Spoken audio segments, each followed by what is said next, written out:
Alright, time for another drivephysics.com, debatephysics.com also, but no point, because you can't find anybody who's willing to engage in, question and answer, that kind of thing. You ask a simple question, you don't get any kind of answer at all.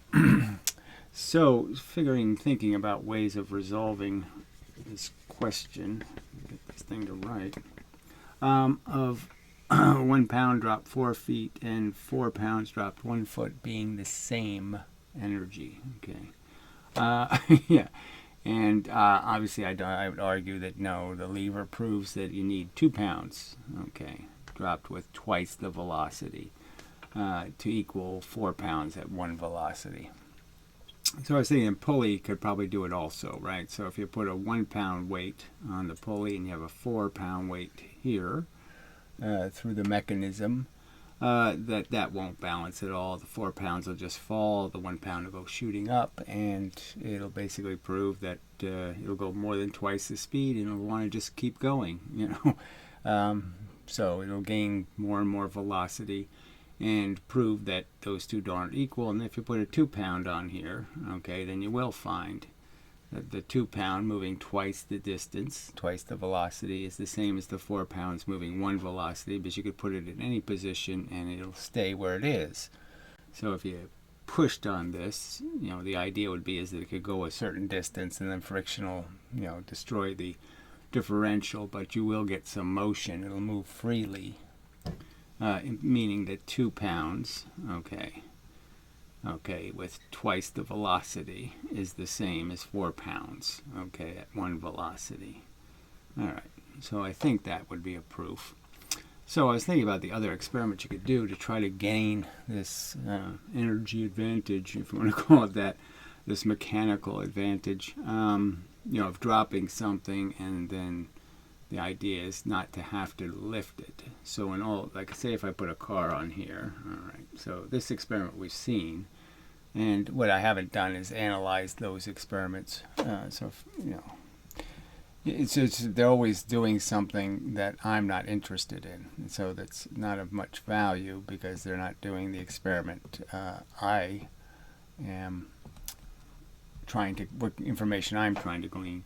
So what weight you draw here versus what weight you're pulling here, and in this case, you would have the pulley would be, this would be falling at twice one half the velocity, and this would be going twice the velocity. So you can make the conversion again of taking on one, say a 4 mass here, okay, 4 pounds, and then see how fast you can get a 2 mass to move.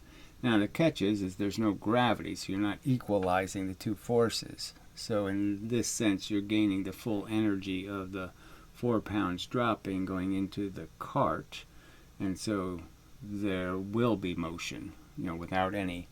It's not like it'll stop or get clogged like it would here. All right, and you should get twice the velocity here for the whatever velocity the 4 pounds has. This will be twice the velocity because the pulley sort of guarantees that. It's got 2 lengths of rope, and so it's moving 1/2 the velocity that this would be moving. And then the other play on that is to convert it the other way and make this, the cart, the slower thing. So that's the one that's sort of interesting.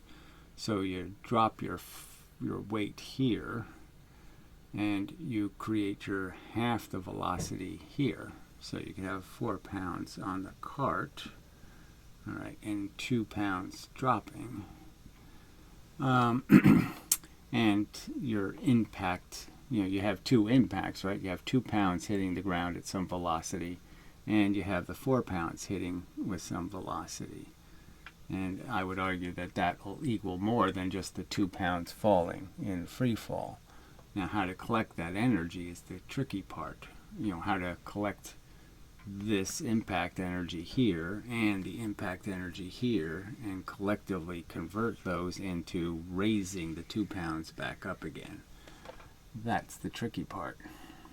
Yeah, because there's energy you didn't use to move the cart because the 2 pounds is still falling, and there's energy in the 4 pounds moving into the thing. So it would be interesting. I mean, none of these experiments have been done, as far as I know, beyond this one, and I'm not sure what it gleaned as a result, just because we're not given the information that's really important, which is what's the velocity of the cart and what's the weight that fell.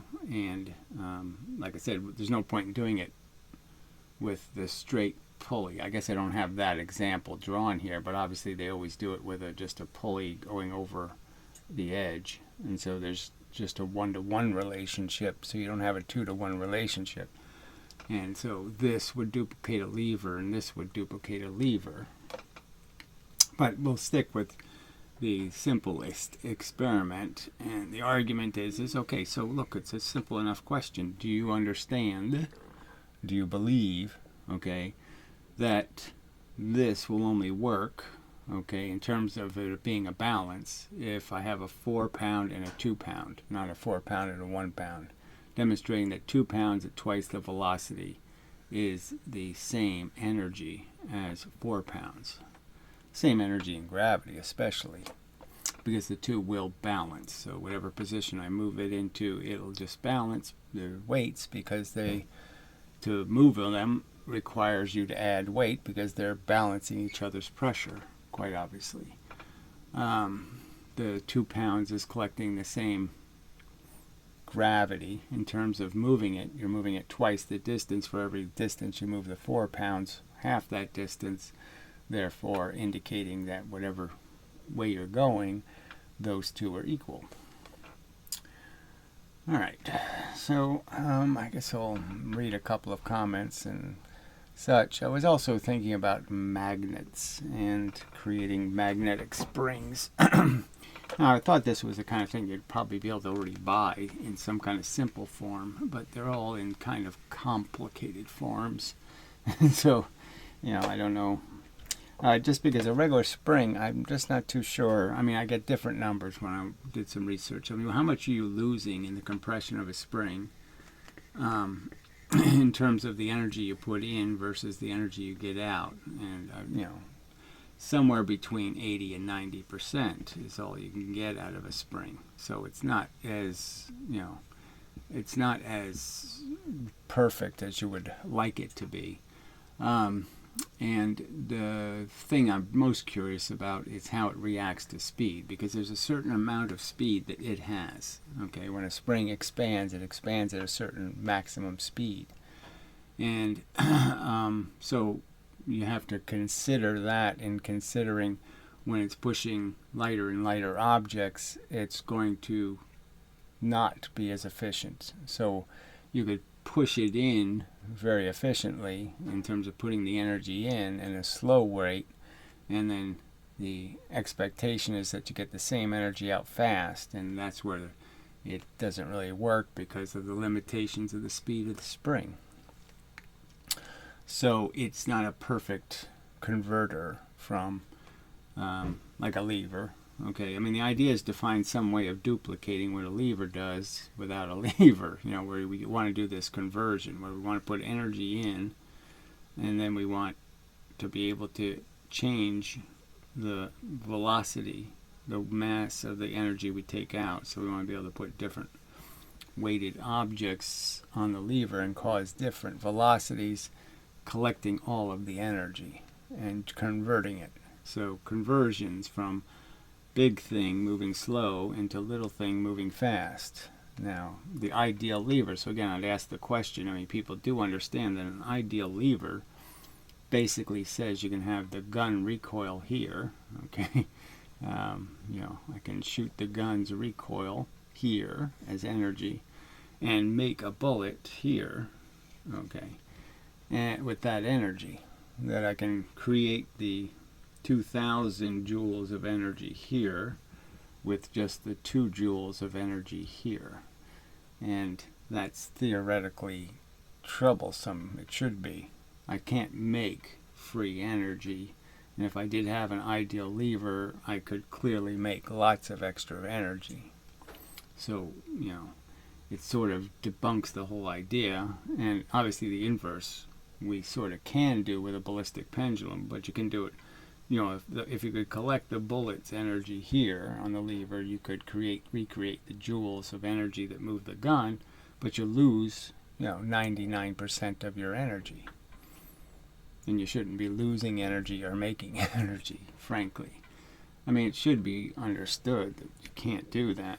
So the other thing the lever sort of demonstrates, I mean, again, it's just this ideal sense. You have to really say, okay, I understand that if we could actually make a super light material that was super strong, this would be a real thing, okay?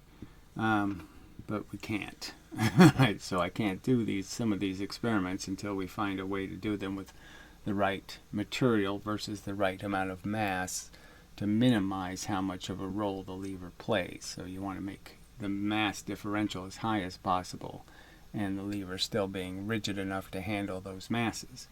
So anyway, so this simple argument I was thinking was, you just take the idea that each one of the pieces of matter is a collection of matter, and that all you're really making the argument. So let's say a 6, 7, 8, 9, 10. Okay, so we have 10 things falling here. Okay, and you could argue that each one of the 10 things is, it's no different than, say, the one thing I put over here. And that, 10, these 10 moving one speed, okay, and this moving, so 10 notches here. That this energy, it's not really perfectly done anyway, but you can get the idea that I could take the 10 and drop them, and I'm going to get the 1, okay, it's going to collect all of the energy that these 10 had, and the 1 is now going to have it. So each little piece of the energy, 10 little pieces of energy will be collected here, and that's what I'm getting for each one of these distances. I'm just adding how much of the energy is going into the one object. So one mass, moving 10 miles an hour is the same as 10 masses moving 1 mile an hour. That is a legitimate way of understanding the universe, and that the lever is kind of essential in recognizing that it's little quanta of energy that are really just stuck to the matter itself. That's what gives it weight, is its energy. So weight is just measuring, when you're measuring weight, okay, I gotta find another one of these things that writes. When you're measuring weight, you're really just measuring momentum. You just turn the spring, and same difference. You're just measuring something's momentum. And that's all that really stuff has in the universe is momentum, and this mv squared thing isn't real. It doesn't do anything. It doesn't work. It doesn't do work. It doesn't change the fact that these two are equal. All right, this going 10 miles an hour is the same as this going 1 mile per hour. This is the same quantity of motion in the universe. Quantity of force. So let's see, is there anything else? Well, I'll pause and maybe I'll do a comment. Alright, so I just thought of the fact that, I did, all of this is a little deja vu-y. Alright, so when I was about 17, I started working in a machine shop. And, well, anyway, and so, just doing technical stuff, blah, blah, blah, mechanical stuff. I had given some thought to gravity and the mechanism. So I didn't really think about it in terms of leverage, but I mean, the idea was a kind of a simple perpetual motion kind of machine, right? So I'm saying that it's got to be doable. It seems like, oh yeah, you should be able to take advantage of the fact that something gets lighter, okay, technically. All right, if the closer I put it to the fulcrum, right? So the further out it is, the heavier it is, and the closer in here, the easier it is to lift, because it's less lifting motion, right? there's less distance to move it. Okay, so it looks like it's much smaller because you're moving it against gravity a lot less. So the simple idea would be is that you'd have this kind of uneven circle where you would slide the thing that's holding the weight on the circle. All right, so this is, I'm just trying to remember what I did, and maybe I'm going to do it wrong. But the idea would be is that when it's going to fall this way, okay, then the little stick shoots out and the weight is out here, okay, and when it goes around, it gets to the base, then you have to lift it, which you can't do, right? So that was the tricky part, was figuring out how to get, so I figured that any distance that I can move it in has got to be an advantage, right? So if I had a structure that pushed it, then half the lifting distance would be eliminated. So the idea would be is that it's out here, okay, when it comes down here, but by the time it gets to here, I've pushed it in here, okay? So I have some mechanism that this slides on, pushes the weight in, and therefore when it lifts at this last little bit of distance, it's a tiny bit of distance, and then it goes, slides out again to fall. But you can see that there's two disadvantages. One, you don't have the same lifting height, so when you slide this out, you've lost a big piece of your lifting height, and then when you go back around, so anyway, yes, obviously it doesn't work. I'm just saying that, it does seem like it should be possible to take advantage, because all you're really saying is I want the weight out here at the top, and then I want it in here, okay? I want the small distance, and obviously this distance isn't going to be the same as this distance, and so it really doesn't work. So anyway, I remember that was my first, just playing with the idea of perpetual energy. And it was pretty much my first and my last, okay, because I guess it sort of convinced me that, oh yeah, if you can't even do that one, then you're done. The rest of them aren't going to work. So anyway, just a little bonus bullshit. Oh, I think I was going to describe magnets. Yeah, using magnets as springs. Alright, so I'm not too sure either about magnets and speed, whether they can deal with very fast motion. So it's another problem. And it would have to be very fast, though, I think, to really defeat a magnet. But just the simple idea that you just have a tube, and one end is a north-facing magnet, north-south.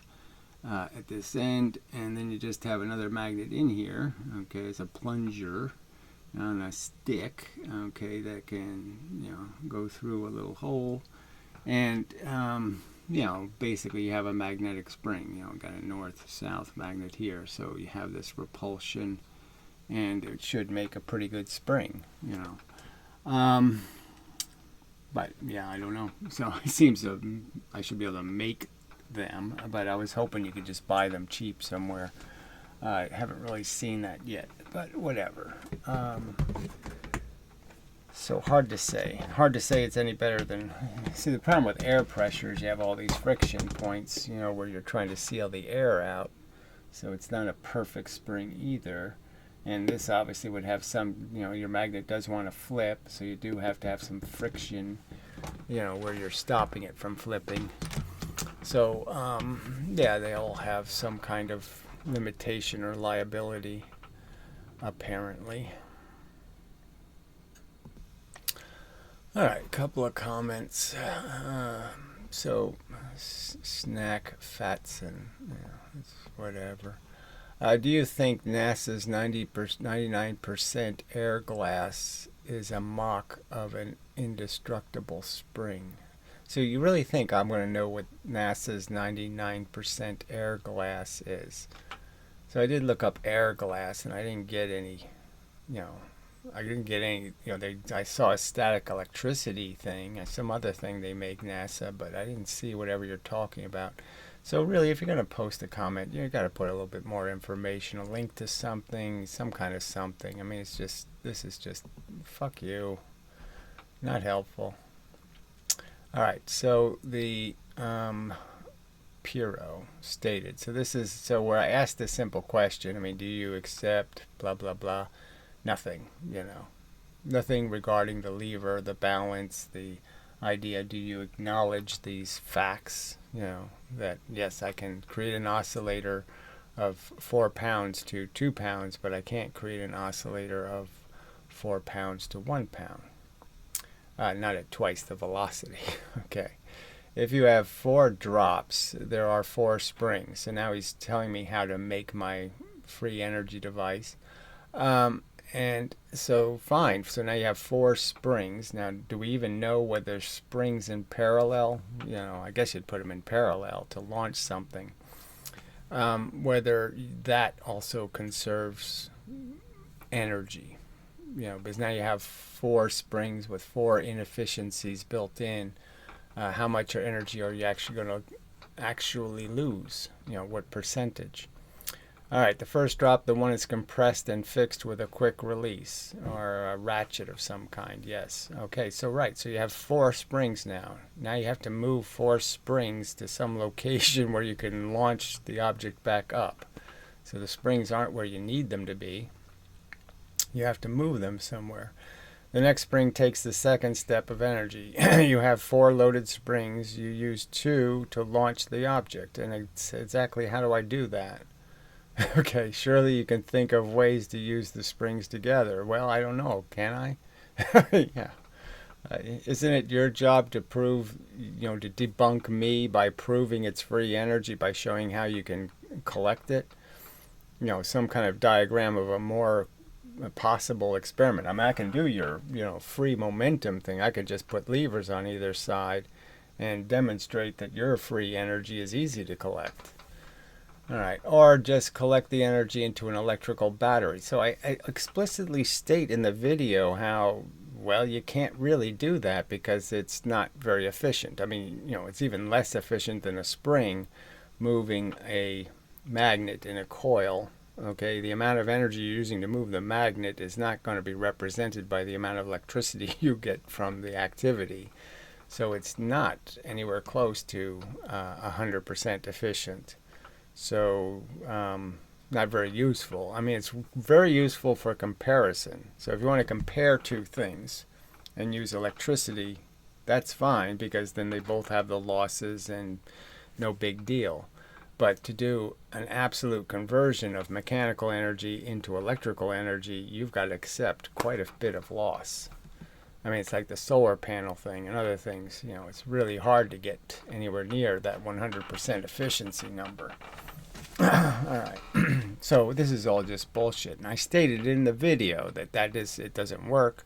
So let's not talk about storing it as electricity because it's not going to be enough electricity in either way. Either using the electricity to push something, you're not going to have 100% efficiency, and you're certainly not going to have anywhere close to it in converting the mechanical energy into electricity.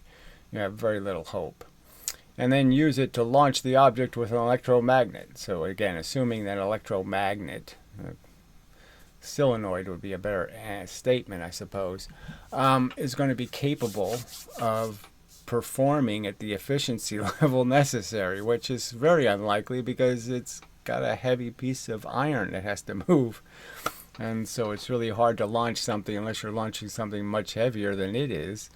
You're going to lose a lot of energy. So again, it's just bullshit. I mean, I think I'll just delete it because it's so unresponsive to everything in the video. So he just ignored what was in the video and just did this shit instead. So instead of acknowledging that yes, levers are a good way of comparing 2 things' energy in gravity, a balance does that very well and reliably. And what the balance says is that 2 pounds going twice the velocity is the same as 4 pounds going 1 velocity. That's what the lever test says. All right, and 4 pounds versus 1 pound going twice the velocity will not work. And so just keep denying the truth. What the hell was that? Oh, well, it's okay. It showed I posted a response. What the hell is that? Oh, okay, that's his old comment. It's the same as his new comment. All right, so I think that's, there really isn't much else. I mean, somebody did post a whole bunch of crap, rationalizations crap. Well, we'll go there. Hold on. All right, website comments. So some idiot says, so this just shows, for somebody who's just trying to be a fair cop in this, just recognize that these people have to resort to all this desperate rhetoric. And then on top of that, they won't admit the simple truth that all of these experiments should already have been done. I mean, these simple experiments, dropping 4 pounds 1 foot, dropping 1 pound 4 feet. I mean, using pulleys and analyzing in detail how different masses interact, levers, all this stuff should have been well documented. The Newton's cradle, I mean, their very idea, okay, that, if I just glue these three together, that somehow I can make free momentum in this direction. I can put 100 in and I can get 150 or 200 out. I mean, these are bold statements, no evidence, not redoing the Eddington experiment from space. You got to acknowledge that if they won't even admit that's bad science, it's really bad science that they haven't done any of these experiments. And the fact that they won't even admit that, it's got to tell you who's, who's playing a good game and who's trying shenanigans. All right, so this says, in response to motor, fuel, and speed. So clearly I was talking about electric motors, the simplest way to do it. And the idea is that you're going to spin the motor twice as fast. You're going to use twice the energy, 3 times as fast, 3 times the energy. And the fact is, because the bearings get more efficient, it's going to be less than that. So you're not going to come anywhere close to 9 times the electricity to spin the motor 3 times as fast. It just ain't going to happen. All right, to argue that it takes 25 times the fuel to spin a motor 5 times as fast, we can consider the relationship between fuel consumption and engine speed. So considering what? I'm just saying, show me a case, example, where it's anywhere close to what you claim. Anywhere close. I mean, show it taking 15 times as much fuel to go 5 times as fast. Show it causing 10 times as much fuel. So show it being anywhere close to the truth. All right, here's a theoretical argument based on the principles of physics and combustion. So it's not going to be based on anything. You're just making up some fake notions that maybe it's true, and maybe this is true, and maybe that happens. It's all a bunch of crap. You're just making it up. So it says fuel consumption and engine speed. So he has it in quotes for whatever reason. The rate which an engine consumes fuel is related to the RPMs, as the engine speed increases, the fuel-air mixture burns faster, leading to more rapid release of energy. Gee, who'd you get that from? ChatGPT or something? Nothing. It's a non-statement. So what is that? Where does that demonstrate that somehow it gets less and less efficient? There's every indication the motor gets more efficient. Okay, drag and resistance. At higher speeds, a motor faces increased air resistance. So this is another lie. So this isn't a real thing. Obviously, spinning a motor, the amount of air resistance is minor, and the only thing you can really talk about is bearings. And the fact is, the bearings get more efficient at the higher speeds, less friction at a higher speed. So as long as you're not, as long as you're not creating too much heat, okay, that'll degrade the bearings. But otherwise, they'll get more efficient the faster you go. The power need to overcome drag at high speeds increases. So this is just more nonsense. We're not talking about sailing a boat. We're not talking about, pushing a banner down the street or something. So just more absolutely unrelated bullshit. Simple question, bullshit answers. Acceleration and energy demand. So he puts that in quote. Accelerating motor to a higher speed demands more energy input in a shorter time frame. Yes, so since energy consumption is proportional to the square of the acceleration, so again, you say so. So again, there's no fact for that. That's just one of their statements. They say so. Where's your evidence showing that to be so? All right. Spinning motor 5 times faster. Theoretic require 5 times 2 equals 25 times more energy. So what, you're just making the same assertion and just sitting there saying, look, I've made the same assertion in some sort of paragraph. How's that? Yeah, the same unevidenced assertion. So exactly, that's just profoundly useless. So yeah, this must be whatever, chat GPT crap or something.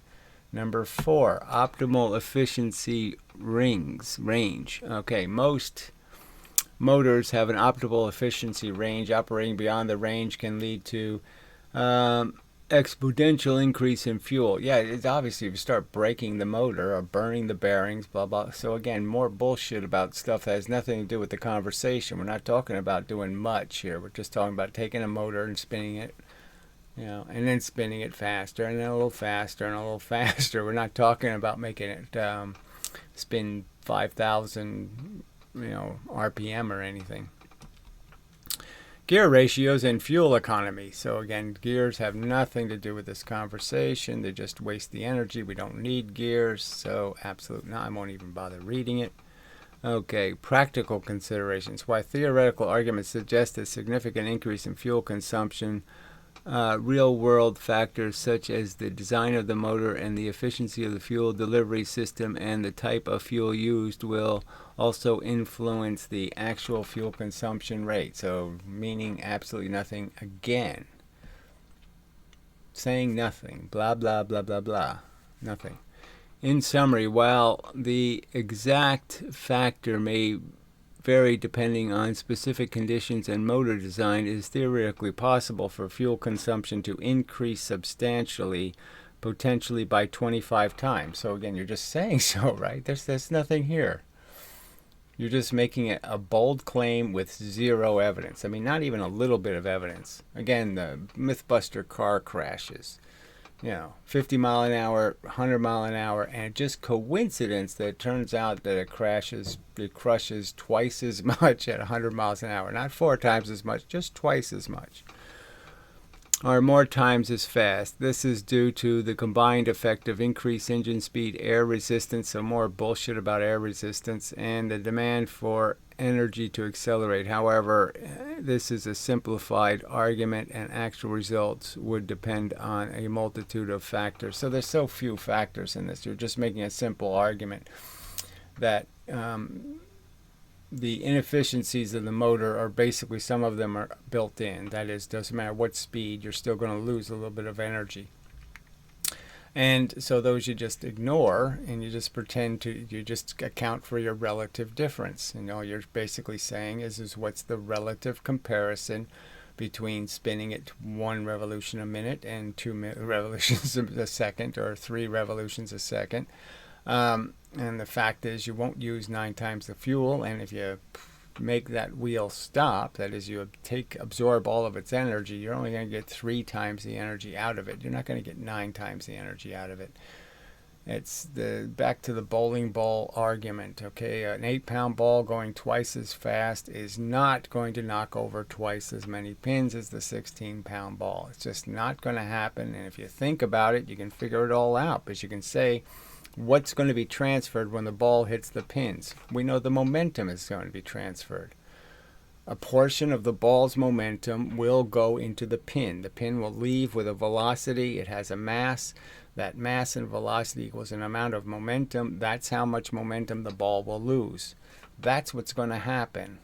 And there's just no way to turn the 8-pound ball's momentum into more momentum, because it doesn't have any more momentum. Momentum moves the pins. Do you really think something else is going to move the pins?